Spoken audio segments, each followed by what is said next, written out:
নমস্কার বন্ধুরা, মুন্নির পাকশালাতে সবাইকে স্বাগত। আজকের রেসিপি শীতের একটি জনপ্রিয় শাক, বথুয়া শাকের ভাজা। আমি এখানে 2 আঁটি মতো বথুয়া শাক নিয়ে নিয়েছি। সারা বছরের মধ্যে কেবলমাত্র এই শীতের 2 মাসই কিন্তু বেথো শাক পাওয়া যায়। আর কিন্তু কখনোই সারা বছরের মধ্যে বথুয়া শাক পাওয়া যায় না।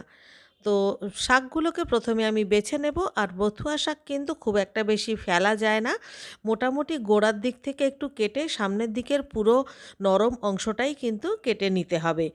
তো আমি সমস্ত শাকগুলোকে বেছে কেটে ফিরে আসছি। সমস্ত শাক ভালো করে ধুয়ে জল ঝরিয়ে যতটা সম্ভব ঝিরিঝিরি করে কুচিয়ে নিয়েছি। কড়াইতে 2 চামচ মতো সর্ষের তেল দিয়ে দিলাম। তেল গরম হয়ে গেলে 1 চামচ মতো কালো জিরে ফোড়ন দিয়ে দিলাম, সঙ্গে একটা কাঁচা লঙ্কা ভেঙেও ফোড়ন দিয়ে দিলাম। এবারে এর মধ্যে 10 থেকে 15 কোয়া রসুন থেতো করে দিয়ে দিতে হবে। বথুয়া শাকে রসুন ফোড়ন দিলে কিন্তু খুব খেতে ভালো লাগে।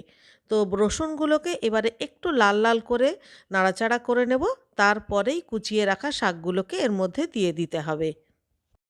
কেটে রাখা সমস্ত শাকগুলোকে কড়াইতে দেওয়ার পর গ্যাসের ফ্লেমটাকে হাই করে দিতে হবে। তারপর বেশ কিছুক্ষণ একটু নাড়াচাড়া করে নিতে হবে যাতে শাকগুলো এক্কেবারে মিয়ে যায়, যাতে করে আমাদের নুন এবং হলুদ দিতে সুবিধা হয়। শাক যখন প্রথমেই দেবেন তখন কিন্তু নুন হলুদ দেবেন না, কারণ তখন শাকের আন্দাজটা বোঝা যায় না। তাই কিছুক্ষণ হাই ফ্লেমে শাকটা একটু নাড়াচাড়া করে একটু কমিয়ে নিয়ে তারপর এর মধ্যে স্বাদমতো নুন আর পরিমাণ মতো হলুদ দিয়ে দিতে হবে।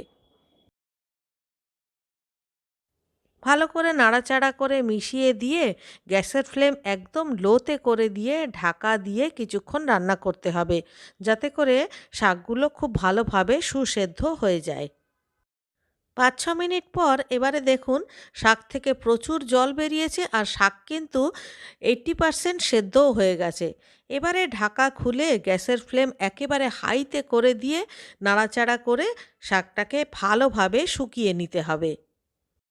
আর এই সময় 2-4টে কাঁচা লঙ্কা চেরা ওপর থেকে দিয়ে শাকের মধ্যে মিশিয়ে দিতে হবে আর আবারও ভালো করে নাড়াচাড়া করে শাকটাকে শুকনো করে নিতে হবে।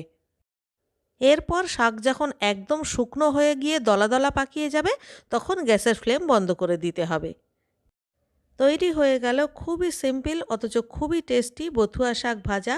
রেসিপিটা ভালো লাগলে বরাবরের মতো একটা লাইক করবেন, কমেন্ট করবেন আর আমার চ্যানেলটিকে সাবস্ক্রাইব করে প্লিজ আমার পাশে থাকবেন।